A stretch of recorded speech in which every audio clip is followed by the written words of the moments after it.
Look, plenty of us struggle with speaking English, so imagine knowing more than 20 languages.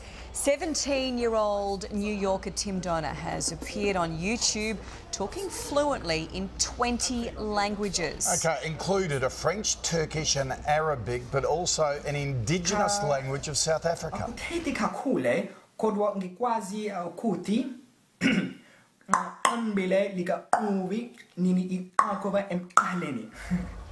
Cool. Tim taught himself many languages, but has also studied them.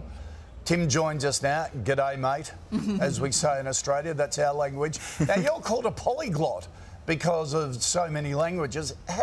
Do you just have a brain for it? I don't think so. I find that most of the time it really takes a fair amount of work and motivation. But after breaking through a certain brick wall, it does get progressively easier, even if it doesn't seem it. Gosh, but 23, I would be struggling to learn one. Have you got a favourite that you speak? And can you give us a demonstration? Absolutely. Well, about 2 years ago, I started studying Persian, also known as Farsi, which is the main language in Iran. And at this point, I've started to read poetry in that language. And I would say it's probably one of my favorites. Okay. But every language has its own unique aspects. Can you do a bit of poetry in Farsi for us? Read me some Persian poetry.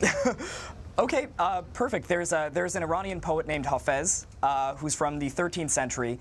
I do know one of his poems. The beginning line is Zahede khalvat nashin doush be meykhane shod az saray peyman gozasht bar saray peymane shod. Oh, okay. You could have said anything to us and we have no idea. Does that work on a date for you as well?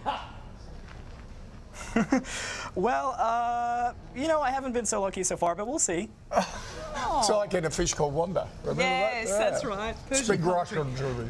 Do you, I don't know, what do you want to do with all your languages? Where do you think this will take you in life?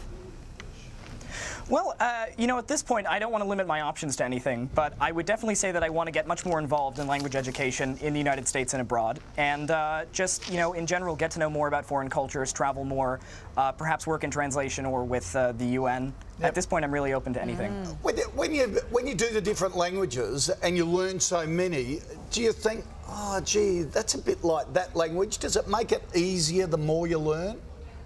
Are there common threads? Absolutely. You'll find that. Sure, yeah. You'll find, for example, in languages like French, if you know it to a fairly good degree, you can probably get by in languages like Italian or perhaps even Romanian, Spanish, Portuguese, because they all come from the same root.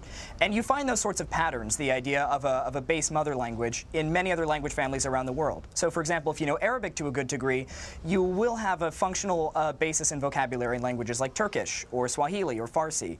So in that sense, by learning one, you're actually learning parts of many different languages. It's interesting, isn't it? it? Well, Tim, it's amazing to meet you. All the best.